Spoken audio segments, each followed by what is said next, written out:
আজকে বাদে কালকে ঈদ, এর মধ্যেই একটা ঘটনা ঘটে গেল হৃদয় বিদারক। আমাদের কাশেম মৌলভীর দোকানে 16 বছরের এক তরুণ, খুব হাসি খুশি ছেলেটা, খুব ভালো ছেলেটা, অনেক ভদ্র, মা বাবার বড় ছেলে। 16 বছর বয়স তার। সে কখনো গাছে উঠতো না, কোনো গাছে উঠতো না, কারোর সাথে বাজে দুষ্টামি করতো না। ছেলেটা আজকে হঠাৎ করে সকাল 10টার দিকে গাছে ওঠে আম পাড়ার জন্য।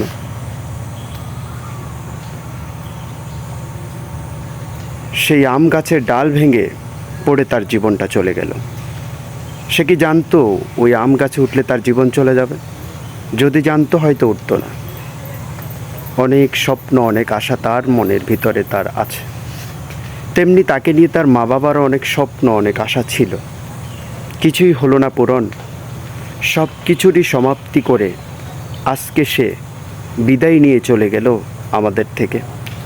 সকলে দোয়া করবেন ছেলেটার জন্য, যেন আল্লাহ তাআলা তাকে জান্নাতের উচ্চ মাকাম দান করেন, এবং দোয়া করবেন যেন তার পরিবার পরিজনকে আল্লাহ তাআলা ধৈর্য ধারণ করার তৌফিক দান করেন। আমিন।